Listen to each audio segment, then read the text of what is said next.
Boa noite, pessoal. Então, nós estamos aqui hoje para apresentar a sexta palestra e última do primeiro encontro de extensão e pesquisa em micologia do projeto Fungos Extremos, o primeiro Spermifex. Nós estamos agradecidos pela participação e presença de todos vocês que nos acompanharam até o dia de hoje.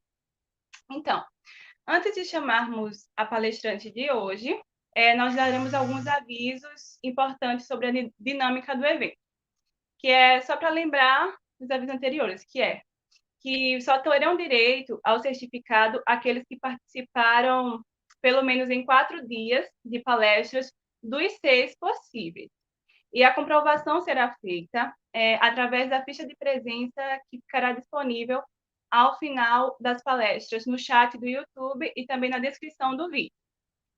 As perguntas serão respondidas após o término da palestra e é importante que vocês anotem essas perguntas e curiosidades, entre outros, para que depois sejam escritas no chat. E é importante que você escreva essa pergunta em caixa alta, que é em letra maiúscula, para facilitar a nossa leitura. Então, todas essas palestras ficarão gravadas e disponíveis para todos nesse canal no YouTube, só que a presença só será para aqueles que vão marcar hoje no formulário, e será contabilizada sobre essas sessões ao vivo. Então, vamos começar, né, a nossa palestra, mas antes é importante que vocês se lembrem de se inscrever no canal e dar um joinha aqui, né, nesse vídeo. E vamos apresentar vou apresentar para vocês a palestra de hoje, que vai ter mais ou menos 40 minutos, e a convidada de hoje é a professora doutora Daniele Barros Silva Fortuna, da UFSB, e o tema da sua palestra é Estratégias Lúdicas para o Ensino-Aprendizagem em Micologias, Jogos, Fanzines e Quadrinhos. Boa noite, Daniele. Boa noite, é um prazer estar aqui. Boa noite a todos. Estou nervosa. Então, todos estamos, né? Então, a professora Daniele Barros Silva Fortuna, ela é graduada em licenciatura plena em Ciências Biológicas pela Universidade do Estado da Bahia, UNEB, e mestre em Ciências pelo Programa de Pós-Graduação em Informação e Comunicação em Saúde, do ICQT Fiocruz. Ela é especialista em análises clínicas e gestão laboratorial e no ensino de biociências e saúde na Biocruz.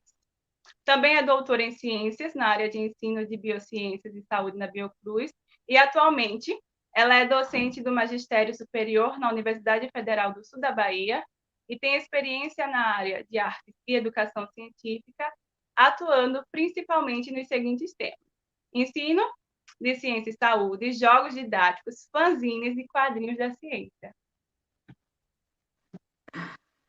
Obrigada, muito obrigada por me apresentar. E aí eu pego a deixa, já posso começar, Rebeca? Pode começar assim, que eu já estou ansiosa, porque eu não falei, mas eu faço licenciatura, né? Então eu amo.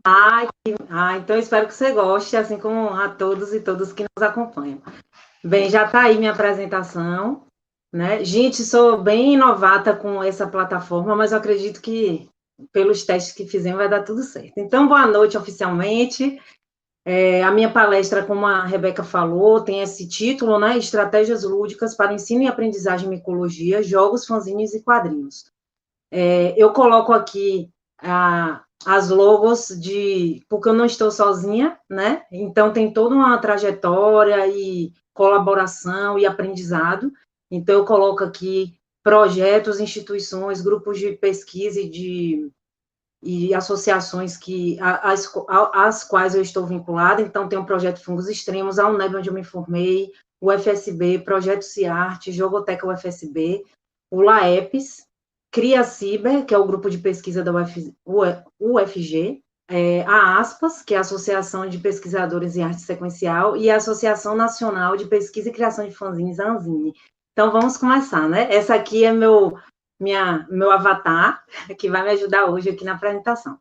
Então, o objetivo hoje vai ser conversar um pouco sobre as vertentes de atuação do projeto CIARTE, que é Ciência, Arte e Ensino, que busca desenvolver estratégias criativas, ou seja, de uma forma ativa e com criatividade, para o ensino de ciências e saúde de uma forma geral. Hoje eu vou falar com um enfoque voltado à micologia, claro, né? Então, aqui a gente vai falar um pouco de alguns aportes teóricos e práticos sobre esses temas, né? Quadrinho, zine e jogos, né? Com uma proposta autoral. Então, existem várias perspectivas de abordagem com o uso de quadrinho, de fanzine, de jogos, e aqui o meu enfoque é nesse foco autoral.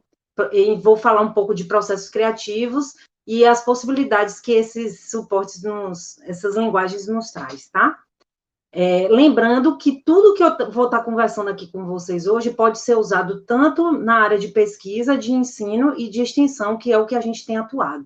Então, o projeto CIARTE, ele reúne uma série de trabalhos e paixões e pesquisas que eu venho desenvolvendo ao longo dos anos, e ao final da minha apresentação eu vou ler um poema que ele reúne todo esse sentimento que eu tenho por essas áreas, tá? Para fazer um breve contexto, essa minha bate-papo, né, ele podia se valer de uma série de pressupostos para estar norteando no início da conversa, né, mas me veio um sentimento de trazer essas imagens e toda essa luta, né, que a gente vem enfrentando. Então, houve, no ano passado, um corte drástico nas verbas, né, das instituições públicas, na área da educação, de várias áreas. E nós, aqui em Teixeira de Freitas, fomos às ruas pedindo e reivindicando e chamando atenção pela importância da educação. Então, essas são imagens. Na época, eu estava trabalhando na UNEB, que eu atuei lá como professora substituta, e nós fomos às ruas, né, para poder mostrar às pessoas. Já vou passando aqui o próximo slide. Fomos às ruas para mostrar às pessoas a importância do que a gente faz, né? Então, a gente, no meio daquela crise que a gente ainda vive, a gente começou uma série de ataques à educação, à importância da educação, corte de verbas, de pesquisa, de bolsas, enfim, e até verbas discricionárias, que são aquelas básicas, que é pagar água, luz, etc., né? E aí a gente se viu sem o apoio da sociedade. A gente se viu que numa necessidade de ir às ruas e de explicar o óbvio. Nossa, a ciência é importante. A gente foi às ruas para dizer a universidade é importante, a pesquisa é importante, quem faz pesquisa é importante, pesquisadores e pesquisadoras.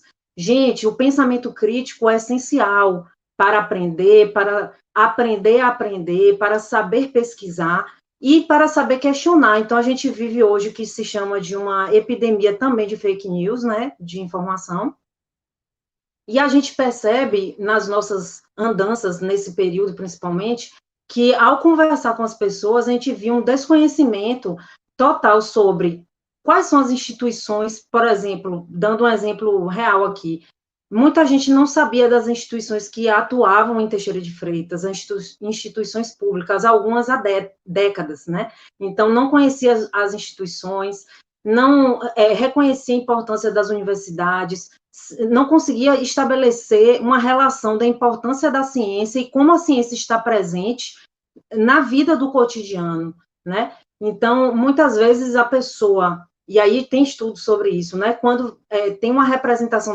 da ciência como algo distante. A ciência, sim, a NASA. Ou então imagina aqueles laboratórios de última geração, não pensa que a ciência existe em várias áreas, e existem, né, várias maneiras de ver a ciência, que um laboratório ele não precisa ser um laboratório da NASA, ou imaginar que a ciência se resume a um lançamento de um foguete, enfim. Então, existe visões estereotipadas sobre a ciência, né? Então, a gente, nesse momento, a gente chegou à conclusão que não basta só fazer ciência, e existe também a necessidade de comunicar a ciência, de fazer uma educação para a ciência, uma educação científica, para que as pessoas compreendam que elas são parte da ciência e que a ciência é parte da vida delas. E aí tem tudo a ver também com uma série de linhas, como a educação popular e com, enfim. Então, aqui, ó, que linda essas imagens. Nós fomos às ruas, colocamos os banners mostrando os nossos trabalhos que eram realizados na instituição da nossa cidade, e as pessoas, caramba, o que é isso? Nossa, lá na minha rua tem um córrego que passa, então se tinha um estudo sobre uma avaliação da qualidade da água, e todo um esforço de quem estava ali na praça, né, alunos, professores, de explicar à população as pesquisas que nós estamos fazendo há anos de uma maneira inteligível, sem termos técnicos, enfim, ter um diálogo, né, de uma comunicação efetiva. E foi lindo, né, material didático, expondo banners, biofungos da UNEB ali presente, né? Então, aí eu chego no momento da gente fazer aquela reflexão. Então, por que eu estou com esse bate-papo aqui da nossa palestra, né? Porque a gente, quem é engajado e quem ama educar, sempre está atrás de buscar estratégias melhores, né? De refletir sobre a própria prática, de ter uma melhor prática educativa, de uma forma que seja ativa, criativa e diferenciada. Por quê? Porque a gente quer que as pessoas que estão nesse processo junto com a gente de ensino-aprendizagem, elas tenham prazer, que elas realmente consigam se envolver, ter interesse. E aí eu coloquei algumas palavras que é o que me move, né? Buscar ensino com qualidade, ou seja, não é aquela coisa que muita gente acha que professores só vai para a aula dar seu conteúdo e tchau, a aula está dada. Não é bem assim. Existe, claro, em qualquer área de profissões, a gente vai ter aquele bom profissional, aquele mau profissional, enfim. Mas os bons profissionais, né, eles querem esses pontos que eu coloco aqui no slide, né? Uma educação crítica, de modo que o indivíduo entenda o seu lugar no mundo, quem sou eu, onde estou, por que minha situação é essa, em relação a entender aspectos históricos, entender aspectos que às vezes a pessoa, de meritocracia, aspectos enfim, de entender a ciência no dia a dia. Uma das preocupações de pessoas como eu, e como muitos de vocês que estão me ouvindo, é o engajamento real com o aprendizado, a afetividade, porque pensar uma educação sem afeto é muito triste. Pensar que nesse processo de troca, de mediação de conhecimento, é importante que tanto o professor quanto os discentes, eles tenham autonomia, porque ninguém dá o conhecimento para o outro. A pessoa, ela tem que ter autonomia de buscar, de conhecer, e o professor é o mediador, ajuda nesse processo. Uma coisa que eu acho fundamental é o processo de aprender a pesquisar, ter alegria, prazer pelo conhecimento. Então, é um processo formativo que visa a transformação. É nisso que eu acredito e que eu trago aqui. Então, hoje eu vou estar falando de coisas que eu amo, que são fanzines, histórias em quadrinhos e jogos didáticos, porque eu acredito que por meio desses elementos que eu amo, é possível ter uma educação mais apaixonante, engajada e com um aprendizado possível e real. Então, é importante só eu lembrar uns pontos aqui. A utilização dos jogos de quadrinho de fanzine, ele não é garantia de protagonismo discente. Não quer dizer que você usar uma coisa que já é taxada como que a gente já vê em alguns trabalhos como uma metodologia ativa, ele não é garantia. Inclusive, o uso de quadrinho de jogos e fanzines, ele pode ser até usado de uma forma passiva. Depende de como ele vai ser usado. Então, eu já acabei adiantando outros pontos. Então, não é garantia de aprendizagem, não é garantia que vai ser um sucesso. Nossa, fez sucesso essa prática entre os meus alunos, né? E também não quer dizer que vai ser fácil para o professor, porque, jogo, bagunça, não, tem todo um planejamento e uma construção, né? Então, o docente, quando ele vai trabalhar com isso, ele tem que tomar um cuidado de não ver essas, eu não gosto de falar como ferramenta, mas esses recursos, né, de uma forma estereotipada. Quadrinho é coisa de criança, é uma bobagem, vou botar lá para eles fazerem. Não, é uma coisa séria, que dá para fazer muita coisa legal, e ela, de forma metodológica e planejada, ele pode trazer muitos bons frutos, né? Então, às vezes, a pessoa fala, isso é lúdico, numa maneira pejorativa, acha que é uma bagunça, então não é bem assim. Não encarar também como uma panaceia, meus alunos, eles estão desinteressados, então, quadrinhos, não.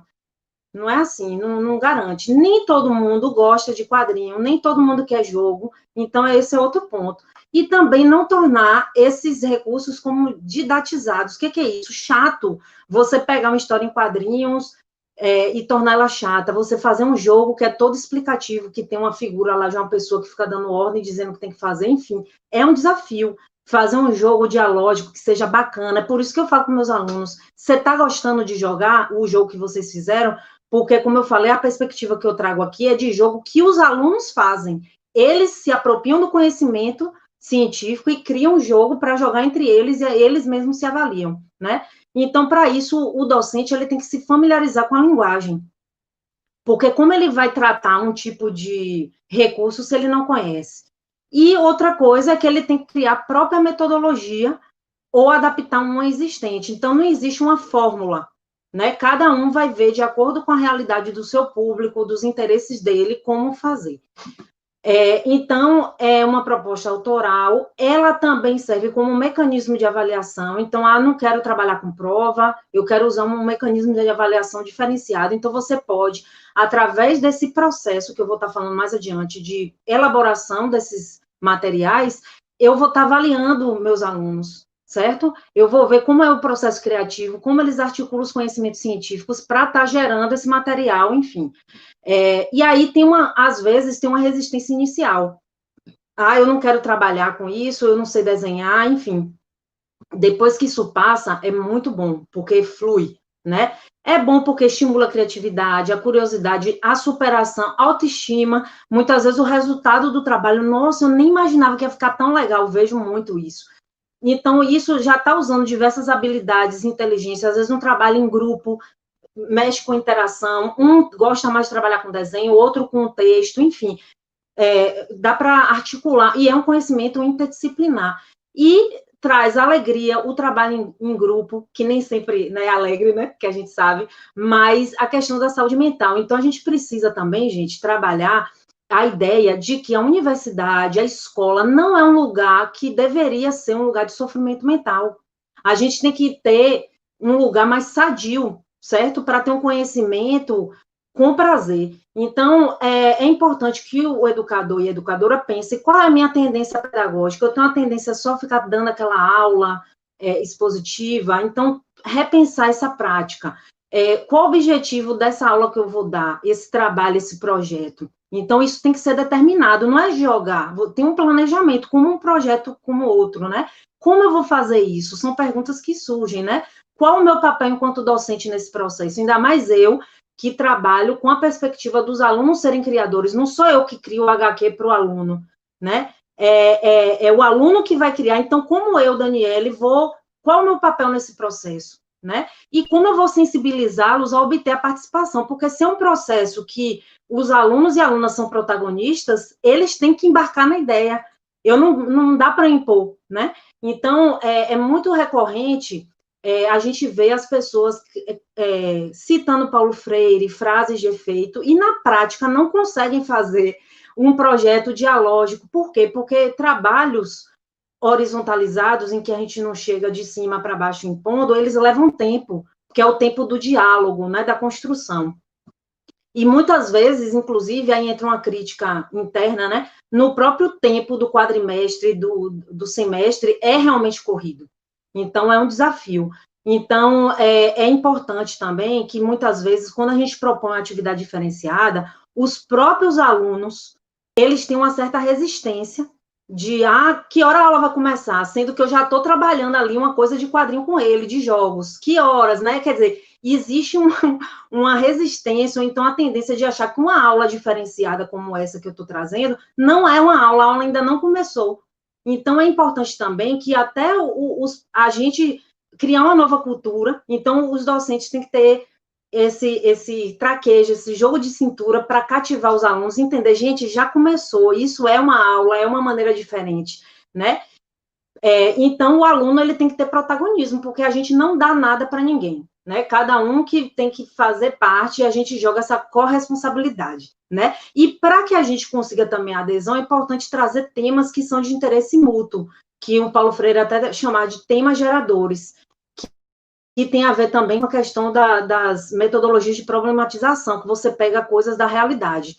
Então, é importante pontuar nesse final desses apontamentos que o histórico, quando a gente fala de materiais educativos, então, veja, o jogo, o Zine HQ, eles não são materiais educativos, eles existem, eles são linguagens por si mesmos, né? Só que a área da educação cooptou esses recursos para a nossa área, né? Então, tem que tomar cuidado, porque quando a gente fala da história dos materiais educativos em saúde, eles têm um histórico de um viés autoritário e passivo, né? De impor lógicas. Então, a gente tem que tomar cuidado de, ao pegar essas estratégias, a gente não fazer dessa forma, né? Então, quando a pessoa vai iniciar nessa senda, né, ela tem que ver o que eu sei sobre esse assunto, quais experiências estão sendo feitas por aí, quais expectativas eu tenho e o que eu preciso para começar, né? Então, eu tenho um planejamento básico que é preciso pensar, né? Definir alguns nortes, né? Qual referencial teórico seguir, eu vou estar falando daqui uns slides sobre isso, com quem eu vou aplicar esse trabalho, né?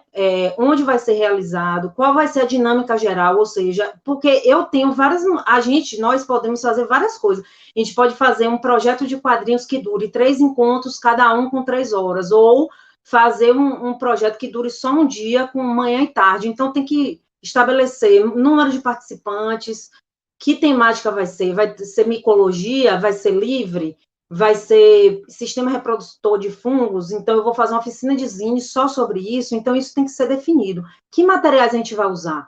Essa produção, ela vai ser individual ou vai ser em grupo, né? Então, são coisas para já vocês pensarem, porque essa conversa que eu estou tendo com vocês é para que vocês se sintam prontos e prontas, ou, vamos dizer assim, encorajados, né, a tentar fazer o de vocês também, e eu vou estar aberta aí para a gente fazer oficinas no futuro e conversar mais detalhadamente. Então, vamos falar de quadrinho, né? Então, quando eu dou minhas oficinas de quadrinho, eu sempre situo. Então, se você vai trabalhar com quadrinho com seus alunos, né, no público que for, é importante saber o que é quadrinho. Então, eu não vou entrar muito, só vou dar uma passada. Primeiras, o que é considerado quadrinho na extensão, mais duras rupestres, elas são as primeiras narrativas sequenciais, né, em que era contar uma história de uma época, né, e só que as HQs, como a gente conhece hoje, elas surgiram a partir do século, no final do século XIX, início do século XX. Então, ela une elementos textuais e elementos imagéticos. A HQ ela é ampla, existem vários tipos de HQ, e com a tecnologia ela tem até HQtrônica, né? Mas, assim, várias coisas que utilizam a linguagem das HQs são as tiras, os memes, os cartoons, charges e HQforismos. Então, existe uma gama de coisas que a gente pode estar usando nessa área de quadrinhos. Quando a gente fala de quadrinho e educação, também tem uma longa história. Eu só vou pegar esse ponto, que é nos anos 40, teve uma cruzada contra as histórias em quadrinhos nos Estados Unidos. E um dos responsáveis por isso foi um pesquisador alemão, eu acho, um psiquiatra, que ele, então, tinha uma legitimidade da área médica, né, que ele criou uma cruzada contra os quadrinhos, dizendo que quem lia quadrinhos tinha problema de delinquência. E ele fez uma relação entre pessoas que estavam encarceradas e com a leitura de quadrinhos. Enfim, viajou, não tinha metodologia, ele jogou isso, se disseminou, ele escreveu esse livro, que está aqui escrito, na área de quadrinhos. Quando a gente vai para congresso, isso é um lugar comum. Quando alguém começa a falar de Friedrich Hayek, ai, meu Deus, de novo isso. Mas como eu estou falando aqui para todo mundo, por que eu quis trazer esse ponto? A partir desse movimento que ele trouxe na área de quadrinhos, os quadrinhos demoraram anos para ser usado na área da educação, porque eles tiveram duras críticas e muita resistência, porque o quadrinho entrou em crise na área comercial e a área da educação já tinha esse viés de ver o quadrinho como algo negativo. Mas aí, nas décadas recentes, que bom, o quadrinho ele foi ganhando espaço na área da academia, na área do ensino, foi recomendado, inclusive, na área, no governo, né, para utilização como recurso didático nos PCN, no Programa Biblioteca Nacional Biblioteca na Escola, só que na prática, quem é da área de quadrinhos sabe, né, é uma ferramenta que ela é usada, uma ferramenta não, eu ia fazer justamente essa crítica, o quadrinho é usado como uma ferramenta, como algo que vai conseguir uma escada para alguma coisa. Então, os professores querem que os alunos leiam um clássico da literatura. Manda ele ler em quadrinhos. Então, uma visão de usar o quadrinho como um caminho para algo. E existem pessoas que consideram o quadrinho como uma subliteratura, como um gênero dentro da literatura que estaria subjugado. E, na verdade, não é. O quadrinho ele é uma linguagem independente, autônoma, né? E já tem diversos eventos de quadrinhos no Brasil. Eu fiquei até com receio de colocar isso aqui, porque é tanto evento de quadrinho, fanzine, que claro que não daria no slide para colocar todos, são muitos eventos, então, só que o quadrinho ainda disputa legitimação na área acadêmica. Eu não vou entrar nessa discussão, que é muito boa, mas vamos em frente. Então, não existe uma única metodologia para usar o quadrinho na área do ensino. Então, cada educador ele vai criar a sua forma de trabalho e vai adequando de acordo com o que aparece, né? A realidade de cada local e de alunos. Existem pessoas na área do ensino que usam exercícios de preencher os balões, de discussão de assuntos, de um conteúdo que está trabalhando a partir de leitura de tiras, enfim, interpretação textual de charges e tal. Isso aí é válido, mas a perspectiva que eu trago para vocês é mais dinâmica e autoral. O que a gente traz aqui é que os alunos criem as suas HQs, tá? Então, para isso, eu vou comentar rapidinho aqui uma diferença. Existem as HQs de autor e as HQs comerciais. As comerciais todo mundo sabe, né? As das grandes estúdios, né? De super-heróis, enfim. As HQs de autor, elas são publicações independentes ou pode até ter uma editora por trás. Mas ela tem algumas características próprias, né? Então, quando você identifica uma HQ de autor, ela está voltada a expressar uma visão, uma expressão poética desse autor, autora. Ele, por ter essa liberdade criativa, ele explora o potencial de desenhos. Vou fazer um requadro diferenciado, eu vou inventar um desenho de um balão de fala totalmente diferente. Eu vou, enfim, inventa coisas que o quadrinho tradicional ou um quadrinho que já está no mercado, ele não permite que o autor brinque, experimente. Então, nas obras autorais, ela tem um compromisso, o da liberdade criativa. Então, não existe uma figura do editor para dizer, isso aí você não pode colocar. Não, tem que mudar esse final. Não existe. Já o quadrinho comercial, ele tem uma perspectiva de uma linha de produção, que lembra até uma linha de produção de fábrica, que são várias pessoas. O quadrinho de autor, geralmente, é uma equipe. Eu mesmo faço o meu esboço, eu finalizo, eu mesmo termino o trabalho. Já a HQ comercial,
Caiu.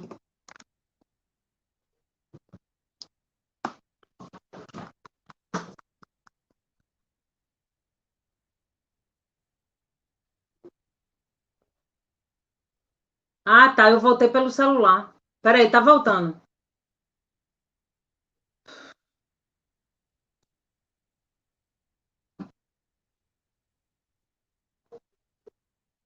Ah, é? Tá bom. Vou botar aqui a apresentação. Gente, voltei. Desculpa, não sei. Coisas de ao vivo.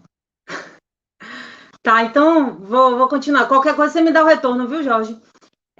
Então, é isso. Então, tem essa diferença entre quadrinho autoral e quadrinho comercial.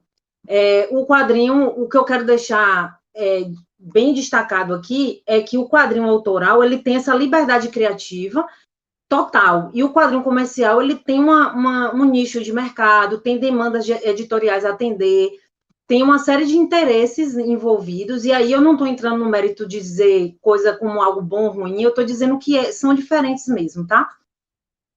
E aí a nossa proposta é essa, né? Autoral. Então, com isso, quando a gente for trabalhar nessa perspectiva, a gente tem que usar uma bibliografia que seja coerente com a nossa linha. Então, eu uso uma bibliografia de quadrinhos autorais no ensino, né? Não se trata de endeusar ou demonizar turmas infantis ou super-heróis, né? O que é importante, inclusive, se isso aparecer nas oficinas, a gente aproveita, mas instigar para que os alunos e alunas criem seus próprios personagens, suas próprias histórias, e se por acaso esses elementos da nossa cultura, né, que eles são parte da cultura, eles apareçam, que eles sejam usados como algo inspirador, certo? Então a ideia é deixar livre. E agora eu vou dar algumas entrando no nosso mundo da micologia, né? O que a gente pode trabalhar? Então são várias ideias e possibilidades. Pode ser criação de tiras, criação de memes, criação de charges, cartoons, HQforismos, criação de HQs desde curtas a completas e longas, né? Então, uma série de. Então, o que eu coloco como possibilidade? Quando você chegar nessa possibilidade de trabalhar com isso, você mostrar exemplos, né, para os seus alunos e alunas e pedir para que eles criem abordando algum tema. Eu coloco aqui no quadro algumas ideias, né? Você pode dar o tema geral, o tema específico. Eu já trabalhei com oficinas que, desde a criação livre, qualquer tema que a pessoa queria criar, ou eu dava temas não muito fechados, mas para ser temático, né? Aí eu coloco, pode ser esses materiais aqui, né, que eu coloquei nesse balão. Fazer memes sobre a importância dos fungos, fazer quadrinhos sobre características e estruturas dos fungos, sobre criar diário de campo do pesquisador, com desenhos, dá para fazer trabalhos, memes sobre reprodução de fungos, relação dos fungos com o ambiente, fungos na alimentação. Imagina fazer um zine de receitas de fungos na alimentação, material sobre classificação dos fungos, sobre fungos psicodélicos, tem muita coisa já aí, fungos na medicina, fungos na cultura nerd, criar personagens, fungos tóxicos, então quem escolhe são eles. Aí, para ilustrar, eu trouxe alguns exemplos. E aí, como ideias, a gente tem um monte de coisa que a gente pode trabalhar, né? A gente pode levar esses memes para estar abrindo uma discussão, né? Gente, quais são os estereótipos que a gente encontra, né? De ideias, de erros conceituais que permeiam aí nessas criações. O que aparece da ligação do mundo dos fungos com a nossa cultura? Então, tem um monte aí. Eu não vou ler, ainda mais que teve esse problema técnico, mas, assim, eu vou destacar só alguns aqui, né? Aqui, esse aqui do cantinho. Até esses cogumelos têm vida amorosa e eu não. Então, pão mofado, a cara do ursinho não liga. Pão fermentado com fungos franceses de alta qualidade. Então, tem quem faz coleta sabe isso aqui, ó. Depois da chuva vem um sol, cogumelos por toda parte. Enfim, tem um monte de memes que a gente pode estar usando para, a partir deles, os próprios nossos alunos criarem, né? Outra ideia boa são os HQforismos, que é o quê? Os aforismos, eles são frases que eles têm como se fosse uma sentença, uma máxima, né? Que elas têm um objetivo de querer transmitir uma experiência vivenciada, querendo compartilhar essa experiência com o mundo. E quando você une a linguagem dos quadrinhos com o aforismo, a gente tem o HQ-forismo, porque o HQ é a junção da questão textual e da imagética. Então, é um recurso que eu e o pesquisador Edgar Franco, a gente tem explorado, pesquisado. Então, é uma boa também levar exemplos de HQ-forismo e falar para os alunos criarem, né? Cria aí os seus, né? Então, aqui tem alguns exemplos de artistas do Brasil, tem uns aqui até com cogumelo, enfim, esse aqui do meio foi o que fiz, mas é isso, é você passar uma mensagem com uma frase curta e com imagem, e a gente podia fazer isso na micologia. Outro exemplo de HQ, né, com fungos, então aqui tem, você pode pensar do uso de memes para o ensino, então tem duas pesquisadoras para citar, que é a Roberta Seixas e a Denise Margonari, da Unesp, que elas têm um trabalho na área de educação sexual usando memes. Então, tem um monte de possibilidade que pode ser feita, né? Aqui tem várias HQs, que aí eu vou deixar para vocês lerem depois, engraçadas. Então, o uso do humor, né, para o ensino. Então, a partir da relação que a gente tem com o conhecimento, com os conceitos, a gente pode criar, né? E aí, esse processo, ele já é um processo de construção do conhecimento. E tem também uma perspectiva poético-filosófica, né? Do uso de criação de quadrinhos a partir do uso de enteógenos. Então, tem uma vasta opção aí de ideias para nos inspirar. Outros exemplos, cartozines são os fanzines cartoneiros, que usam a ideia do livro cartoneiro e o mundo do fanzine. A gente tem um projeto Cartozine que a gente faz, então pode fazer um cartozine sobre micologia. Aqui são desenhos de artistas que eu conheci recentemente na internet, que é uma ideia que eu trago para você, de zine de ilustrações, ideias para criar grimórios ou diários de campo a partir da ilustração de fungos, né? Olha que coisa linda. Tenha também a possibilidade de trabalhar microzines, que são esses zines bem pequenininhos, que também pode ter essa temática, né? A temática é a gente que escolhe. Então, eu vou passando aqui porque eu tenho que adiantar. Lembrando, gente, que a gente está vivendo esse período de isolamento, de pandemia, então, muitas atividades que geralmente eram feitas presenciais, a gente tem que pensar em novas propostas, né? Essa oficina, ela foi dada antes da pandemia, porque na UFSB a gente tem componentes curriculares, temos os CUNES, que são os colégios universitários, esse aqui é o CUNE de Itamaraju, e aí a gente fez uma oficina no componente de bioética, metapresencial, então tinha alguns alunos em Teixeira e outros em Itamaraju. Foi lindo as produções dos alunos e foi produção de HQ-forismos, certo? Com esse tema, então fica a ideia de fazer de micologia. Eu faço arte botânica também, e outra ideia que eu pensei de trazer para vocês é mostrar a produção usando cogumelos em resina, que é lindo demais, dá para usar como recurso didático. Isso aqui não é cogumelo, não é fungo, mas foi uma oficina que eu participei na escola de botânica, que a gente faz exicata. Então, eu pensei também que a gente pode fazer fanzine de exicata, ou quadros, né? Aqui são miniaturas que também inspiradas no mundo da micologia que eu fiz, e esse aqui é feito em biscuit, também, que já seria uma ideia de um cogumelo mágico, aí entra a questão da arte, né? Então, aí eu chego, gente, no fanzine, que é uma outra maravilha, né, que eu sou apaixonada. O nome fanzine vem do termo fã, que é a junção da palavra fanatic, e zine, da palavra magazine, certo? E eles surgiram da maneira que a gente conhece, não há um consenso, no ano de 1930, nos Estados Unidos. Ele surgiu no seio da ficção científica, então eram pessoas aficionadas pela ficção científica, fazendo revistas artesanais para falar sobre tudo que eles gostavam de ficção científica. Alguns autores, como Andraus e Santos Neto, eles falam até que o zine surgiu muito antes, né? Lá na época das actas diurnas romanas, e tem a obra do William Blake, que é uma coisa mais linda, né? Então, eu botei aqui algumas imagens. Então, esse Decomet é conhecido como se fosse o primeiro zine, e o Ficção, o primeiro zine criado no Brasil, tá? Então, o que é zine? O Henrique Magalhães nos fala, né? São publicações independentes, amadoras, no sentido real da palavra, artesanais, são impressas por técnicas diversas, né? Desde o uso de mimeógrafo, xilogravura, impressoras, xerox, enfim.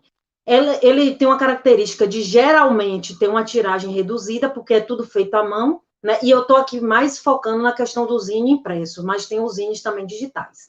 O processo de criação do zine é toda feita pela pessoa que está fazendo. Então, vamos dizer que o meu zine sibilante, eu que sou editora, eu vou fazer a diagramação, o conteúdo do zine, eu que vou escrever, eu que vou desenhar, enfim. Então, é o processo de criação do zine, até a distribuição para chegar nas pessoas, é feito por mim. É da natureza dos zines não ter finalidade lucrativa. Eu posso até, se eu não tiver outra pessoa zineira para trocar, vender com um preço simbólico para cobrir meu custo, mas não tem aquela coisa, vou fazer um zine para ganhar dinheiro. Até porque é muito complicado. As pessoas, ainda mais no Brasil, não valorizam a arte, né? Uma das principais características do zine é justamente essa, a liberdade de expressão. Uma vez que está desvinculado de uma figura, de um editor, para dizer o que você vai fazer, quem vai dizer o que vai fazer é você, obviamente, respeitando, né, você não vai fazer um discurso que vai ferir o direito de outro.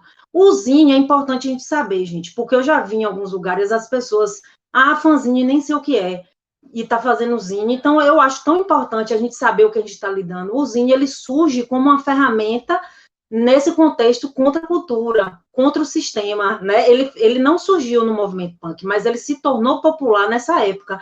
Então, é uma maneira que os grupos considerados, né, segregados ou marginalizados, independentes, no movimento conhecido como do it yourself, eles criavam as próprias mídias alternativas para divulgar a sua moda, sua literatura, sua poesia, o que quisesse, né? Então, o zine é justamente isso. Eu sou fã em culinária, então eu vou fazer um zine de culinária. Eu sou fã em ciências, um zine de ciências, é fã em alguma coisa, né? Ele é uma consequência da descentralização, porque antigamente, gente, lembra, quando o livro era uma coisa distante para a gente pensar em publicar um livro.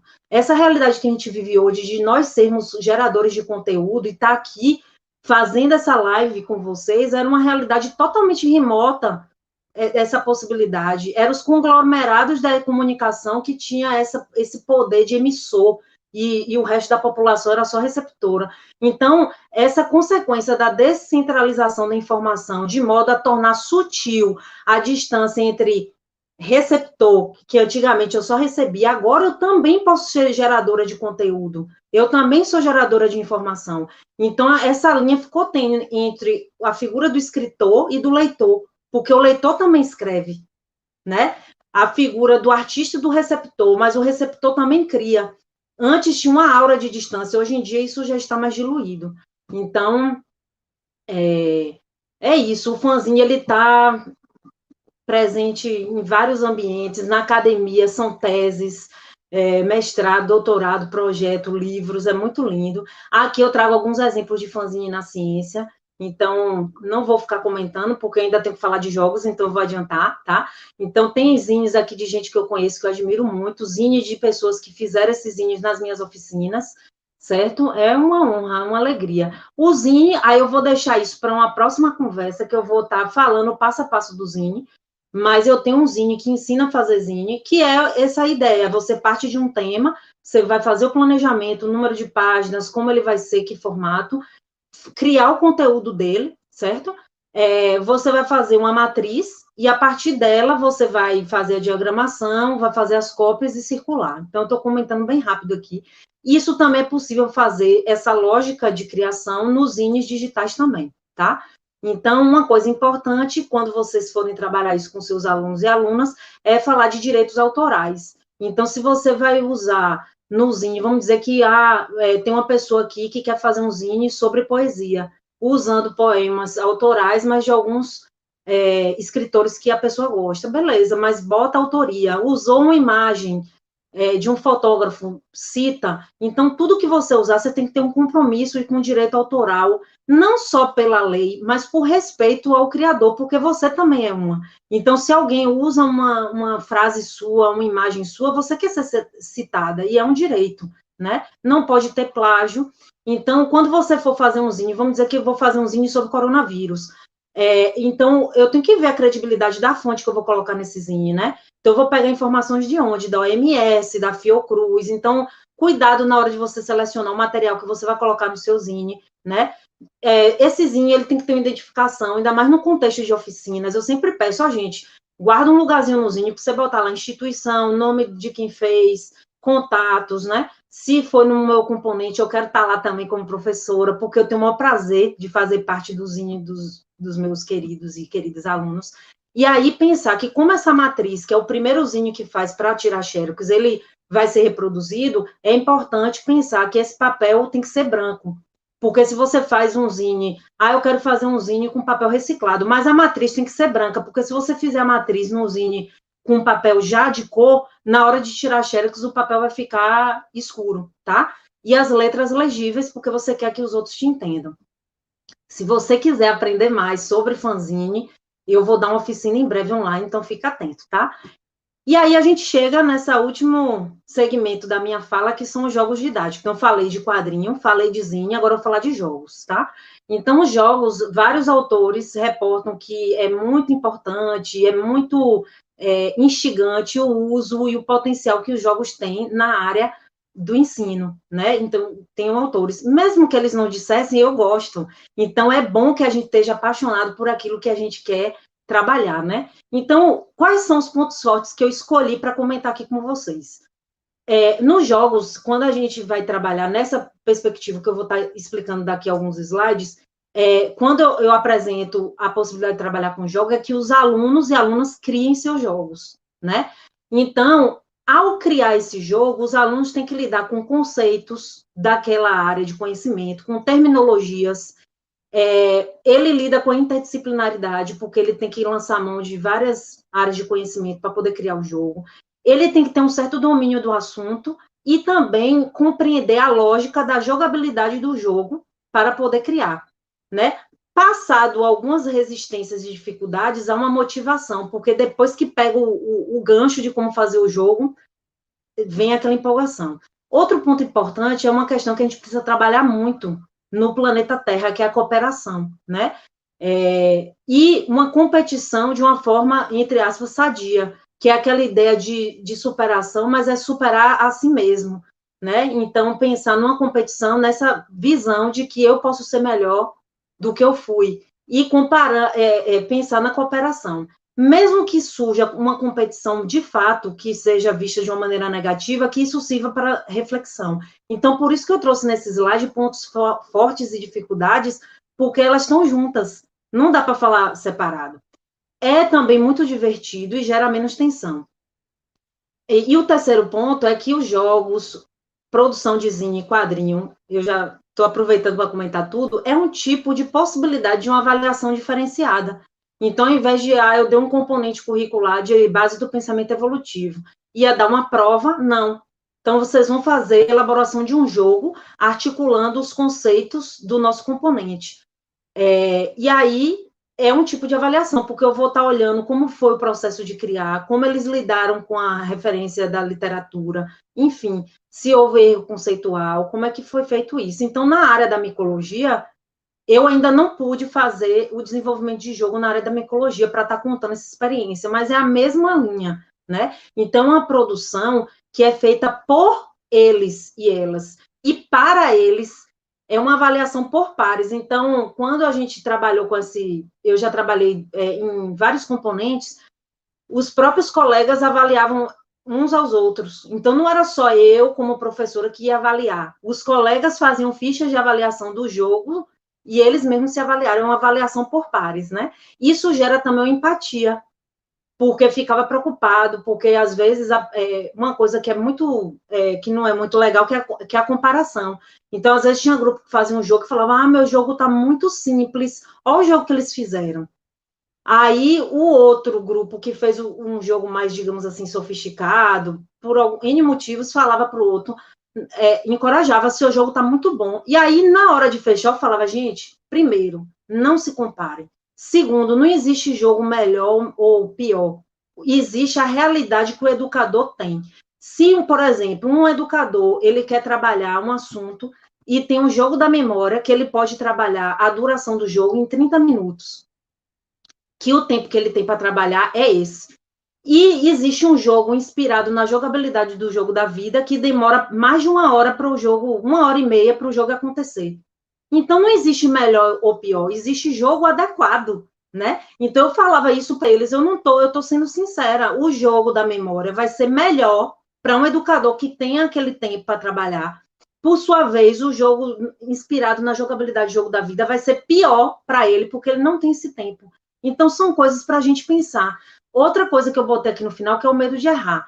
Porque existe esse estereótipo inicial, algumas vezes, né? Quando eu falo, gente, vamos trabalhar com jogos, de alguns alunos, às vezes da área da saúde e tal, que, nossa, não, jogo, isso não é uma coisa séria, né? E aí não leva muito a sério. Quando chega na hora de jogar, se vê com dificuldade de acertar algumas questões. E aí fica com medo, nossa, tirou tanta onda de que o jogo ele não era um recurso, era uma coisa de criança, infantil, que na hora de brincar, viu que tinha coisas que não sabia, que tinha medo de errar. Então, isso foi uma coisa que entra para reflexão, né? Então, será que realmente o jogo ele é uma ferramenta infantil, que é uma visão que às vezes as pessoas têm? Então, uma das maneiras que eu desenvolvia e colocava como desafio para trabalhar a elaboração de jogo nos componentes que eu trabalhei era usando uma metodologia chamada Arco de Marguerês. Mas não quer dizer que você precise usá-la, né? Só para compartilhar como ideia. Você parte de um problema da realidade. Vamos dizer que um problema da realidade seja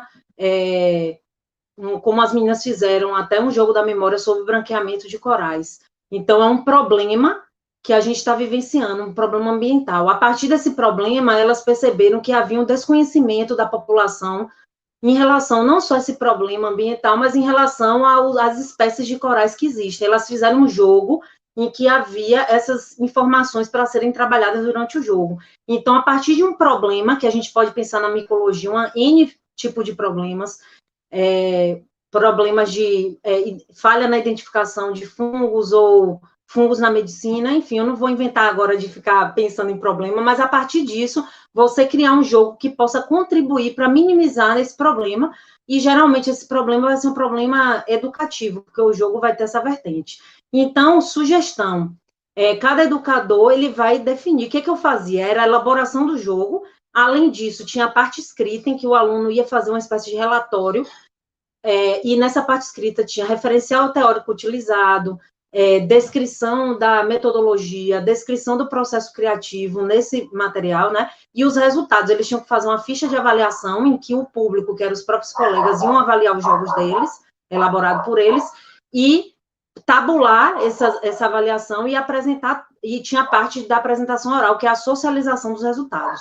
Então, fica a ideia para vocês. Eu, às vezes, pedia relatório, mas às vezes eu pedi um resumo expandido, que é uma maneira também, aí está aqui no slide, de você, cientificamente, o aluno estruturar a apresentação escrita do trabalho, onde tinha introdução, objetivo, metodologia, resultados e alguma discussão e conclusão. Então, aqui são exemplos de trabalhos com fanzines, jogos e HQ desenvolvidos na UNEB e na UFSB, em que os alunos também me entregaram, né? Todos os trabalhos que eu fiz de desenvolvimento dos jogos teve essa contrapartida. Não era só o jogo, era o jogo, a avaliação do jogo e a parte escrita com a descrição num formato ou de publicação ou de apresentação de trabalho sobre esse processo, né? Eu já estou me encaminhando, porque eu estou de olho aqui no horário, tá? Estou passando aqui. Então, deixa eu ver. Passei o slide aqui, peraí. Deu uma travada aqui, peraí.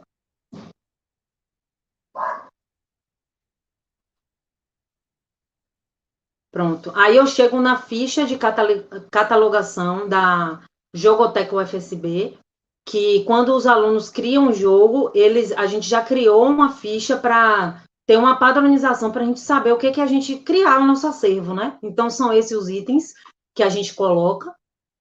Eu nem falei da Jogoteca, né, que é um projeto novo, é um projeto que acontece? Desde a minha passagem na UNEB como professora, a minha atuação na UFSB, a gente vem trabalhando com essa questão de criação de jogos. E aí foi aumentando. Na UFSB já tinha um componente curricular que tinha o uso de jogos, então já tinha jogos na universidade, juntando com esses que foram criados, que aí tem aqui a lista, né? E aí foi tendo um acervo, aí eu criei esse projeto Jogoteca que tem esse objetivo de continuar elaborando, juntando a ciência e a arte para a elaboração de material, né? Em que o próprio processo criativo seja um processo educativo para quem cria, e o produto ele serve para divulgação científica, tanto na UFSB, fora dela, em outros espaços. Então, aqui são a lista de jogos que tem muito mais, mas aqui são os que a gente já catalogou, né? Aí eu deixo aqui, eu não vou ler, porque o tempo está avançado e eu tenho que respeitar o tempo. Aqui são algumas imagens de ficha de avaliação, e aí fica de ideias, né, para quem for fazer um jogo para fazer. Imagens de algumas das aulas, onde foi lindo, na culminância dos alunos, apresentando os seus jogos criados de cada grupo para os colegas, e um jogando o jogo do outro, dos grupos. Foi muito legal. E à medida que os colegas iam jogando os jogos, iam avaliando o jogo dos colegas. Então, tinha Que Planta é Essa?, que é um jogo sobre espécies da Mata Atlântica, etnobotânica, jogo da reflexão da realidade escolar, sobre base do pensamento evolutivo, branqueamento de corais, como eu falei. Esse aqui é um RPG que também trabalha aspectos da evolução. Antibioctérias, que é sobre o uso de antibióticos.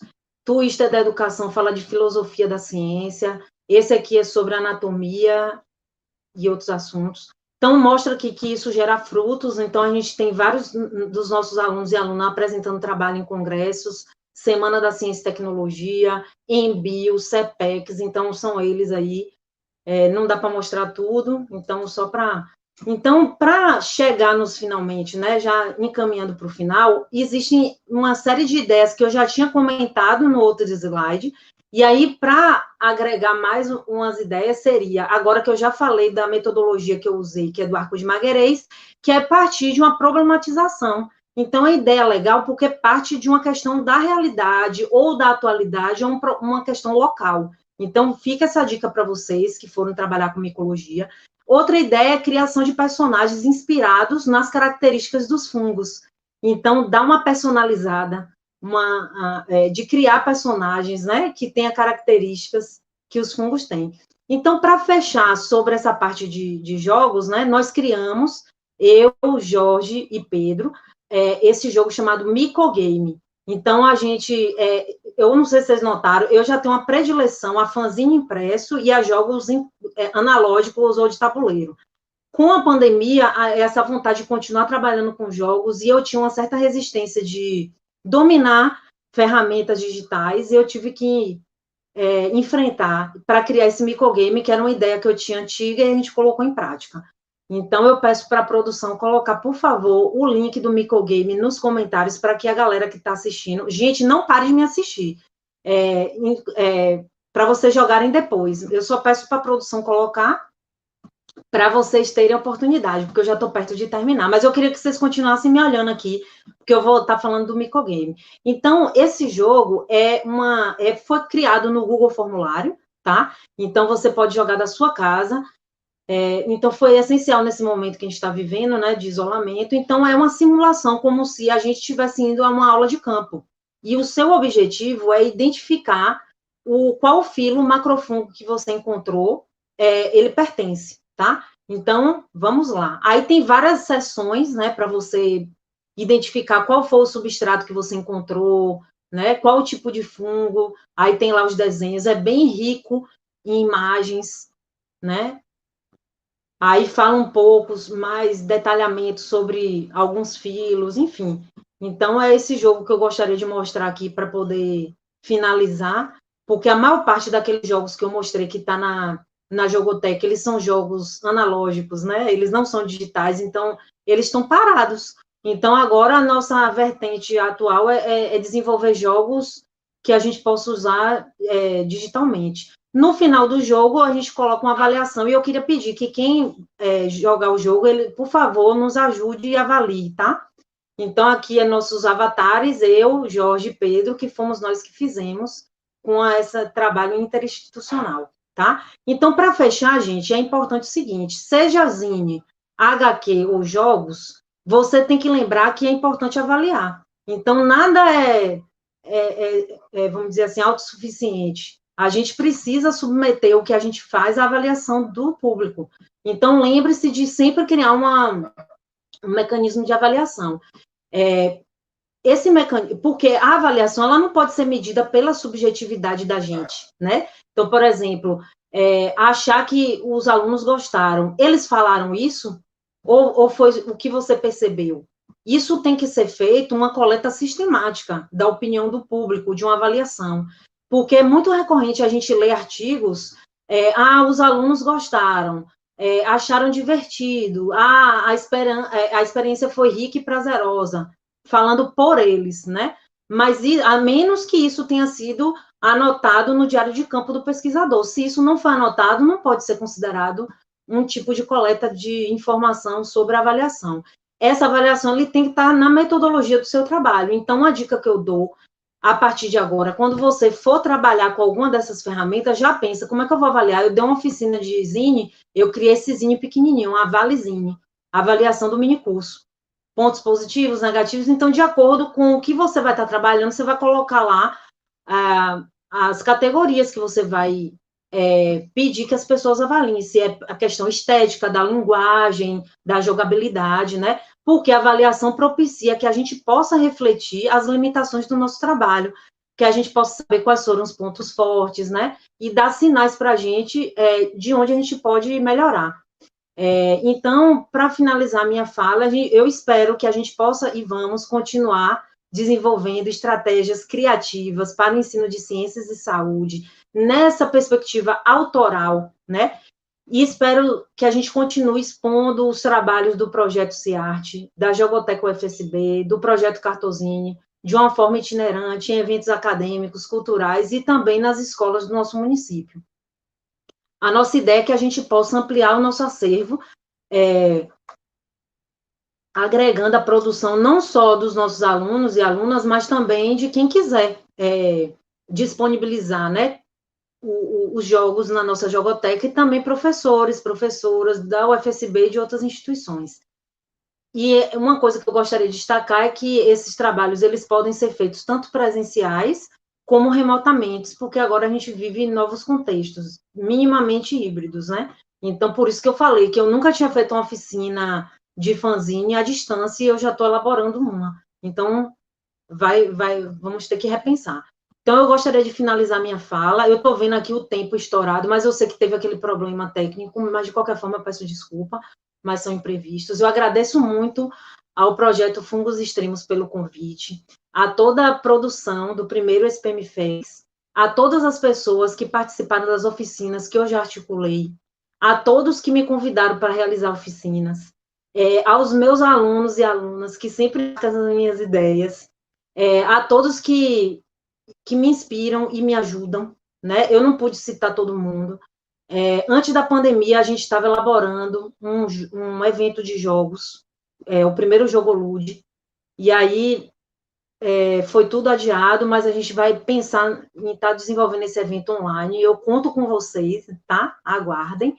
E eu gostaria de fechar dizendo que no meu blog eu disponibilizei em janeiro esse calendário de 2020, inspirado na Funga.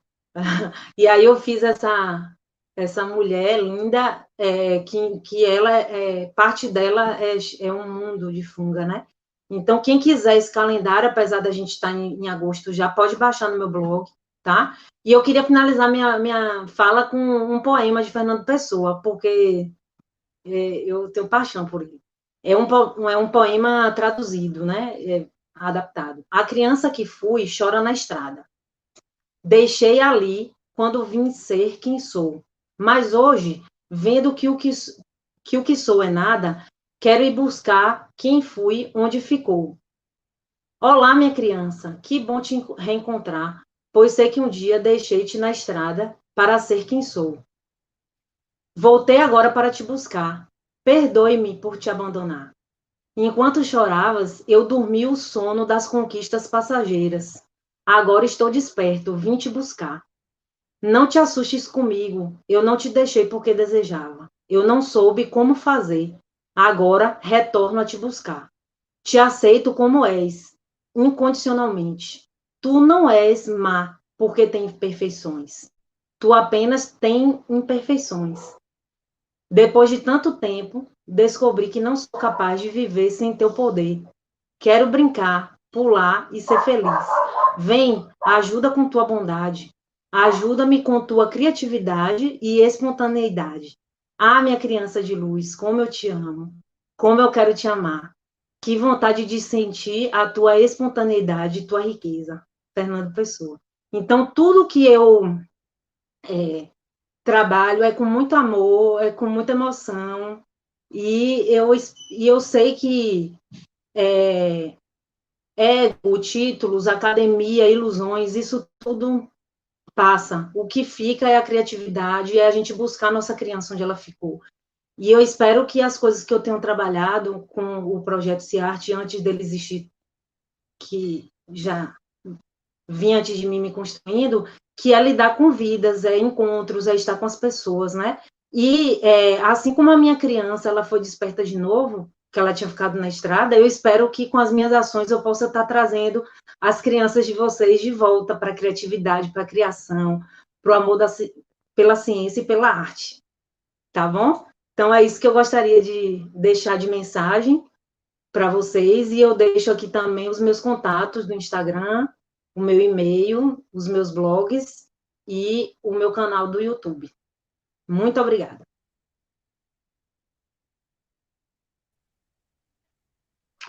Obrigada, professora Daniele. Foi muito boa a sua palestra. E agora, gente, nós vamos começar com as perguntas que vocês querem fazer. Então, lembrando, em caixa alta, você já pode ir colocando suas perguntas aí, para que a professora vai responder.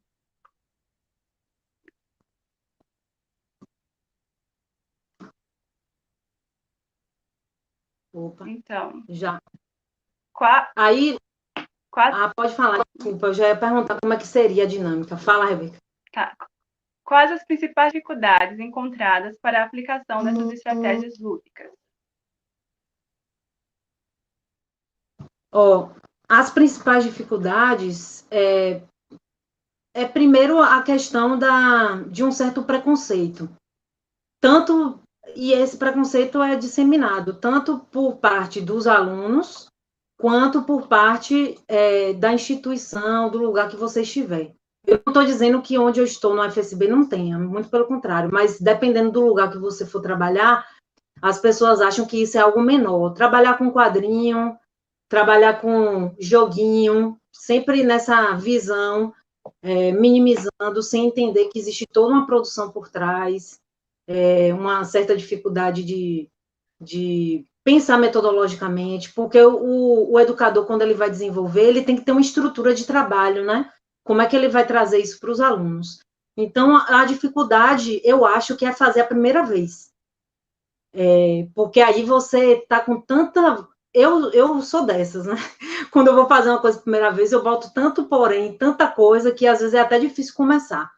Mas depois que começa, que acontece a primeira vez, dá aquele alívio. Então, eu sempre digo, não pensa demais, vai lá. Nossa, eu me lembro de tantas colegas da Fiocruz que... Lembrei até de Ana Paula, que ela queria trabalhar com quadrinho no doutorado dela, e ela estava com muitos receios. Eu, faça, conte comigo, tire as dúvidas, mas não, faça. E é isso, é fazer a primeira vez. Depois que fizer a primeira, você vai relaxando, você vai vendo o que dá certo, o que não dá. E é isso.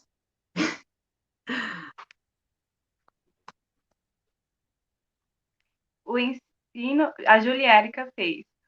O ensino de micologia é bem defasado no Brasil. Você acredita que isso são requisitos desse distanciamento que vem desde o ensino básico, uma vez que os fungos não são bem trabalhados nas escolas?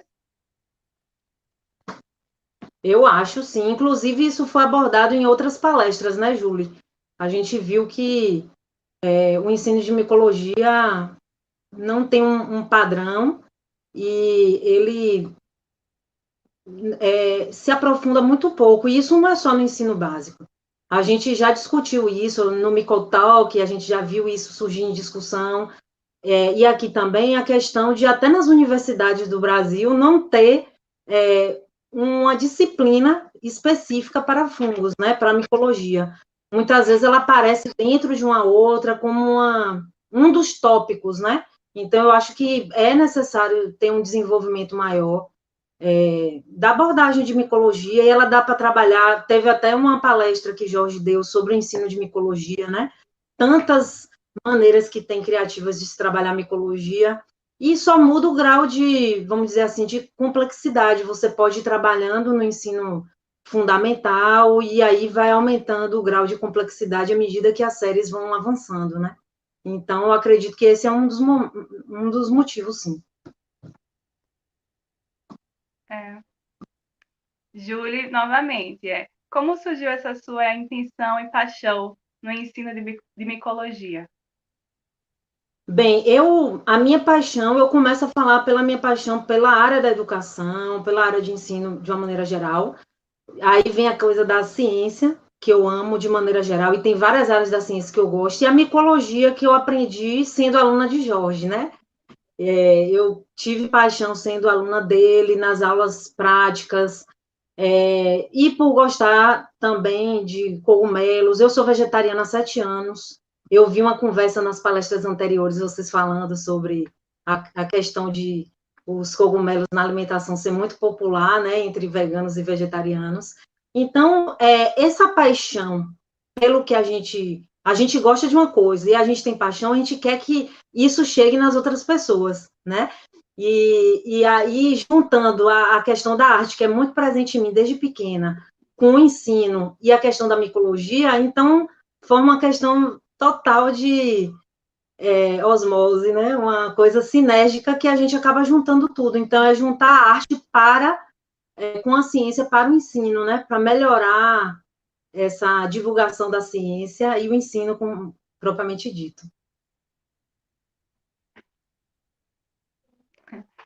Sim.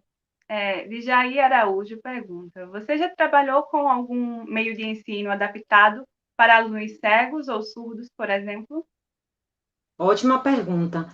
Inclusive, esse é um desafio, então eu não tenho formação nessa área, mas é uma busca minha. Então, lá na UNEB, quando eu fui professora de um componente curricular chamado Sistemática Filogenética, eu até coloquei uma foto, mas ficou pequena, né? Os alunos, eles desenvolveram um jogo que tinha uma parte de textura que era para ser usado por pessoas com baixa visão, por exemplo. E aí, para ser uma coisa que fosse mais igual, todo mundo que participava do jogo tinha que usar uma venda. Então, a pergunta dele foi sobre surdos especificamente, não foi? Não foi Eu de acho que baixa visão. ele deu por exemplo, ele deu um exemplo. Então, falando da questão da inclusão, da acessibilidade, surgem essas, e quando nas minhas aulas eu coloco os desafios para criar os jogos, eu falo sobre essas questões, para que os alunos se sintam desafiados a pensar nessas questões, né? Aí, quando a gente foi elaborar, pensar o evento de jogos que a gente vai fazer na UFSB, a gente colocou, inclusive, no nome do evento, como uma preocupação essencial do evento, que aí a gente articulou com os professores da UFSB, que é dessa área, e da UNEB também, que é a questão da inclusão. Aí ficou Jogolude. E o I do evento, que a gente quis que esse I estivesse na sigla, é da inclusão. Lá na UFSB, recentemente teve uma capacitação da professora Daniane sobre a perspectiva de os docentes terem uma qualificação para trabalhar com essas questões, né, da inclusão de várias necessidades especiais. Então, é uma preocupação nossa e existem, sim, jogos com essa perspectiva. Só que eu acho que precisa melhorar muito.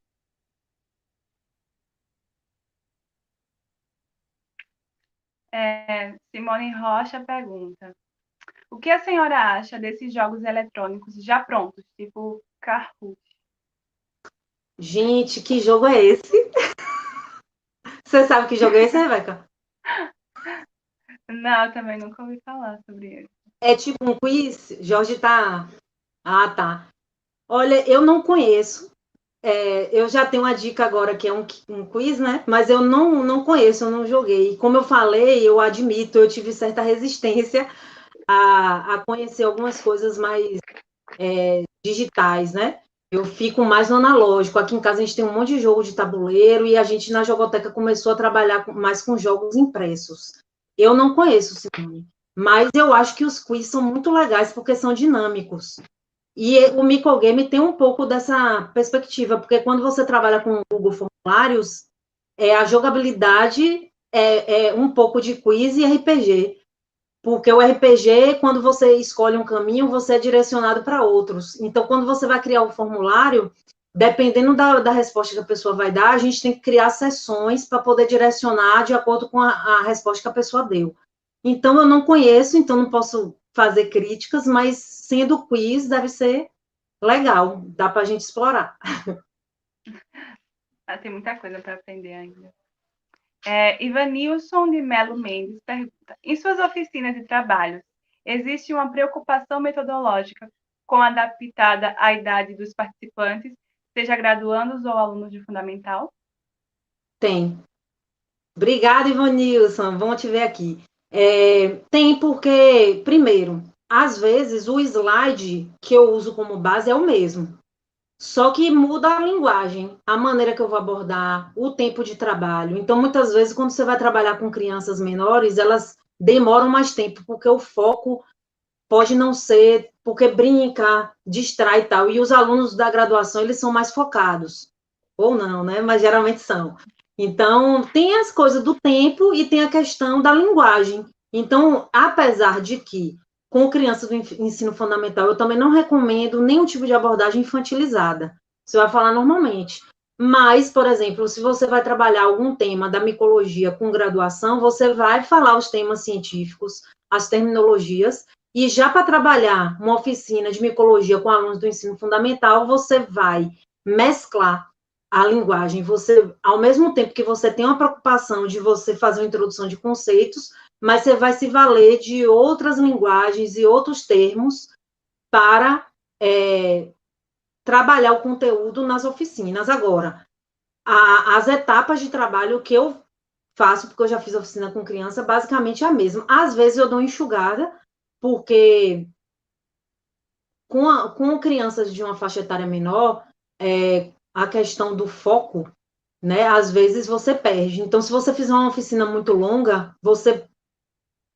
às vezes você perde a adesão do público. Então, às vezes você pensa assim, o que é que eu quero com essa oficina? O objetivo, eu quero trabalhar tal ponto, né, no caso da micologia, eu quero trabalhar esse conceito, e que eles criem tiras sobre isso. Beleza, então eu vou falar um pouco da linguagem das tiras, vou levar tiras para eles verem como é, e peço para eles fazerem. Se eu criar muitas etapas e ficar falando muito, eles vão perder a motivação. Na graduação existe um pouco mais de tolerância, mas o melhor mesmo é mão na massa, é você falar, né, algumas coisas básicas, mostrar, e aí entra o acervo pessoal de quem vai levar, porque é legal a pessoa pegar, ver, ou no slide, e criar. E o tempo da criação tem que ser bom, não pode ser corrido, ficar, ó, tá na hora, entrega, entende? Tem que ter um tempo para a criação. Então, Lucas de Almeida Silva perguntou: você faz esses jogos com base na referência da gamificação, o novo tipo de adaptação de jogos eletrônicos e da tabuleiro? Boa pergunta. Eu já trabalhava com jogos. Quando eu criei a Jogoteca, por exemplo, e desenvolvi esses jogos, eu não usei o referencial da gamificação. Só que eu me inscrevi em um curso sobre gamificação e estou adentrando nesse referencial teórico agora. Então, não posso dizer que eu conheço com propriedade, mas eu estou iniciando agora um curso sobre isso. O que é bom é que, apesar de ser uma área que a gente está vendo que está sendo muito falada, tem livros e artigos sendo publicados, imagino que seja de grande relevância, né? Mas a gente pode trabalhar com jogos também usando referenciais teóricos que não necessariamente sejam da gamificação. Então, caso vocês que estejam me assistindo que trabalhem com jogos e não conhecem ainda a gamificação, não tem problema, mas eu, Daniele, já estou buscando também me inteirar dessa área, desse referencial teórico, que eu acho que vai me ajudar mais ainda na questão de entender o universo dos jogos e da jogabilidade, das lógicas dos jogos, enfim. Kimberly Brito perguntou: existem cursos ou especializações e afins em relação a essas estratégias, HQ e ilustração do ensino de ciências? Olha, que eu saiba, existem cursos e especializações sobre HQ, né? Agora, HQ ligado ao ensino de ciências especificamente, eu não me lembro. Tem curso por exemplo, tem alguns amigos meus que são professores de universidade que eles sempre estão divulgando. Na UFAL, na Faculdade Este, tem na USP, que tem o pessoal do Observatório de Quadrinhos, né? O pessoal que tem as Jornadas Internacionais de Quadrinhos, ele tem cursos. Ai, meu Deus, eu fico até com medo de esquecer. Enfim, existem muitos cursos. Na Fiocruz, eu já fiz disciplinas na especialização na época, que era sobre HQ nas ciências. Tem a professora Lúcia de La Rocque, que trabalha de ficção científica nas ciências, com quadrinho ou não, com séries, enfim. E o que eu acho, assim, que existe sim, acho não, existe essa formação, só que não especificamente ciência, mas já existem também teses de doutorado sobre esse tema, livros de divulgação científica e quadrinhos. Então, dá para achar muita coisa. O legal é que existe essa formação aí, que é na área de quadrinhos, dessas estratégias, como eu falei, de fanzines, e é interdisciplinar. Por quê? Porque essas linguagens, elas não são de uma área. Então, é muito melhor fazer um curso aberto, que fale sobre quadrinhos e fanzine na área do ensino, e cada pessoa de sua área vai utilizar a linguagem da HQ, o uso do fanzine, de acordo com a própria lógica, né? E não necessariamente fechar. A minha pesquisa de doutorado, eu fiz vários capítulos de livros sobre quadrinho e zine na área da ciência. Se vocês tiverem interesse, eu posso também deixar nos comentários.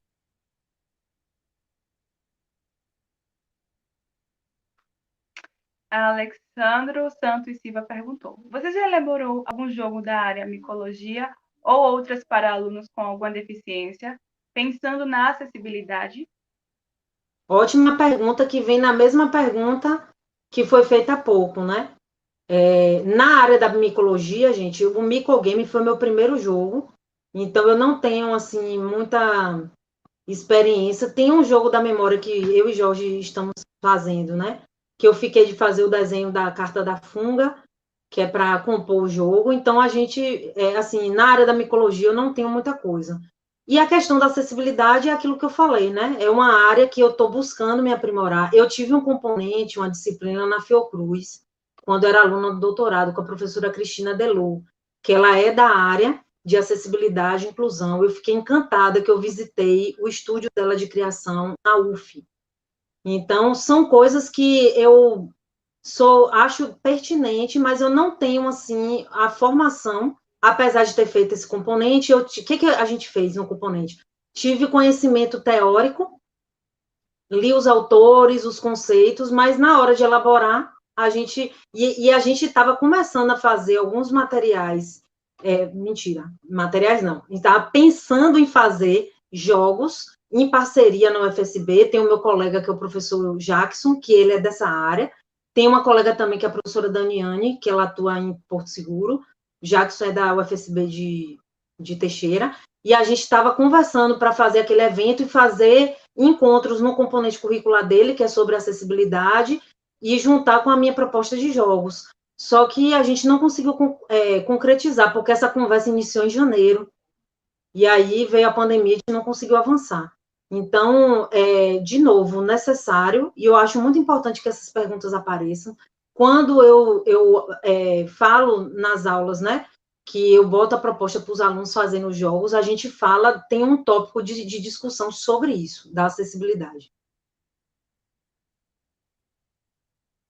Então, as perguntas acabaram, né? Então, obrigada, professora Daniele. Foi muito boa a sua palestra, eu amei. Então, agora nós vamos finalizar, né, esse evento que foi muito bom. Então, vamos lá. Gente, muito obrigado. Esse é o último dia, o encerramento. Obrigado para vocês que acompanharam a gente até hoje, que é o último dia. Então, também não deixando de agradecer a todos que participaram desse primeiro Spermifex e que fizeram que esse evento desse certo. Obrigado a vocês que assistiram, acompanharam todas as semanas, os inscritos e aqueles que acompanharam sem se inscrever. E eu quero que vocês acompanhem também o Instagram, no que é @fungosextremos, que a gente vai ter várias atividades. E também vamos ver quando vai ocorrer o segundo Spermifex, né? Então, eu agradeço a todos vocês. Obrigada. Beijos, tchau e até a próxima.